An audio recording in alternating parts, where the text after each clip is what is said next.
O amor de Deus. Eu já vi muitas pregações, né? E na igreja mesmo, e em vídeos também no YouTube, mas eu nunca vi uma pregação assim que falasse realmente, que descrevesse assim com detalhes o verdadeiro amor de Deus, né? Imagina só, Deus, ele sempre foi completo, né? Ele nunca precisou de nada, de ninguém, nunca precisou do homem, né? Ele estava ali no seu reino, né? E resolveu criar, digamos, seres para ele dividir, né? As suas grandezas, né? Os seus dons, os seus talentos, né? Imagina um rei aqui no seu castelo, né? E ver as pessoas lá fora à mercê, sem nada, e de repente ele abre a porta do seu reino, né? E chama essas pessoas. Deus ofereceu tudo, né?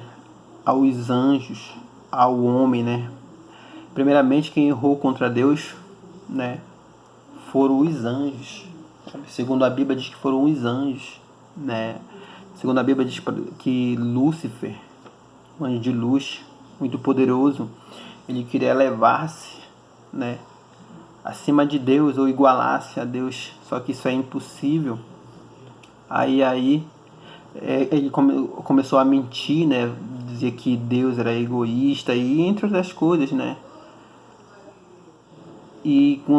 Com isso, com esse diálogo, ele conseguiu arrebatar a terça parte dos anjos, né. Colocou, digamos, até essa parte dos anjos contra Deus, né? Aí, posteriormente, Deus criou o homem, né? Colocou o homem no jardim, deu tudo para o homem, né? Segundo a Bíblia, e o homem é, digamos, traiu a confiança de Deus. Só que Deus, né? Só voltando um pouco, né? Deus havia criado o homem, criado os anjos, digamos, né? Da primícia do reino dele, fez os anjos, digamos, perfeitos, belos, né? E os anjos caíram, né? Os anjos no céu voavam, se regozijavam da presença de Deus e eles caíram. O que foi que Deus fez? Olha o poder de Deus, né? Ele criou algo simples, né? Ele pegou o barro, né? Fez o homem da simplicidade e soprou, né, no nariz do homem e deu o fôlego de vida, deu a vida ao homem, né? E esse mesmo ser simples que Deus criou, ele deu a vida, né? A Bíblia diz que Deus olhou o céu e a terra e não havia um justo sequer, pois todos estavam distanciados do caminho de Deus, né? E diz que o seu amor foi tão grande que deu seu único filho, né? Imagina, Deus perguntando, digamos, para os anjos, né? Deus, Deus falando no céu, quem é que vai dar a vida para salvar a humanidade? E os anjos silêncio, né? Silenciados, ninguém se manifesta. Imagine a dor de Deus ao ver o seu único filho se levantar, né? E dizer que vai dar a vida para o homem. E assim foi. Jesus, ele veio à terra, né? Dar a vida pelo homem e o levaram à morte, né? Ele veio para alimentar os famintos, né? Para saciar os sedentos. E teve sede na cruz do Calvário. Ele teve sede. A sede que ele teve foi dessa água, né? Ele teve a sede dessa água que nós tomamos, né? Que tem abundância para nós. Uma água que ele fez. Essa água ele fez, e ele queria que o homem, através da sua bondade, desse para ele na cruz do Calvário, mas deram vinagre, segundo a Bíblia, né? Outra coisa, zombaram dele, né? Um Deus que tem uma coroa, né, e um nome acima de todo nome, que ele é rei acima de todos os reis. O que foi que colocaram na cabeça dele, né? Colocaram uma coroa de espinho. Colocaram uma coroa de espinho. Um Deus que nada fez, fez tudo de bom pelo homem, foi taxado como digamos, um vagabundo, um ladrão. O que foi que Deus fez de mal para a humanidade, né? Qual foi o mal que Deus fez, né? Ele queria só o bem do ser humano, né? A porta do céu, ela estava fechada, né? Deus, ele veio para abrir a porta do céu, né? Mas ele teve que passar, digamos, passar pelo inferno primeiro, né? Há um momento, uma passagem também que fala que Jesus diz assim: Pai, se possível, passa de mim esse cálice, né? Para Deus tudo é possível, né? Só que, como Jesus sabe que para Deus tudo é possível, ele colocou uma vírgula aí: mas faça a tua vontade. E qual seria a vontade de Deus, né?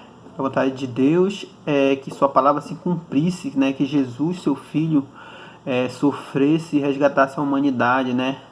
Abrisse a porta, digamos, do paraíso, né? Se você ver aí, for meditar nessa palavra aí, né? Jesus já tinha sofrido muito já, e ele não tinha chegado no ápice de sua dor. E por isso que ele proferiu essas palavras.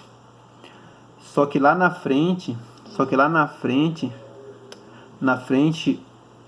Jesus estava ali na cruz do Calvário, já naquele momento de dor, né? Naquele momento de dor ali, é como se Deus já não tivesse mais aguentando, né, a dor de seu filho.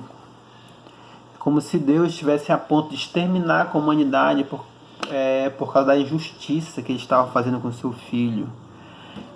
Jesus olha para o céu e fala assim: Pai, perdoai-os, entendeu? Lá atrás ele pediu, ele disse: passa de mim esse cálice. E já lá na frente ele já diz, quando ele está no ápice da dor, ele fala: perdoai-os, eles não sabem o que fazem, entendeu? Daí você tem a noção daquele sofrimento mútuo, né, entre pai e filho, né? Qual era o rei que teria a coragem de dar o seu filho, né, seu único filho, né? O rei está aqui, o seu filho está bem aqui. O rei ama aquele povo e vê o povo blasfemando, né? Dizendo: tu não nos amas, e falando blasfêmias, né? E o rei sabe: não, eu amo aquele povo, mas como é que eu vou provar que eu amo aquele povo, né?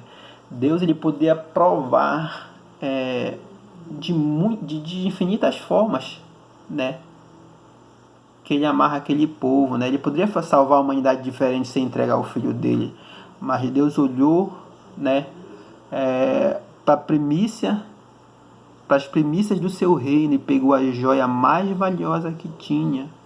Ou seja, não tem para onde correr. Deus, ele pegou a joia mais valiosa que tinha. Já pensou Satanás falando, por exemplo, do egoísmo de Deus, que Deus queria tudo só para ele e tudo mais? Quando Deus entregou seu Filho, Jesus Cristo, é como se Deus estivesse abdicando o seu próprio trono. Era como se ele estivesse dando sua própria coroa em prol do homem. Aí é que está o amor de Deus, né? Ele fez o homem do pó da terra, né, da simplicidade, e deu a sua última gota de sangue. E esse mesmo Deus, ele ainda está de braços abertos, à espera de você.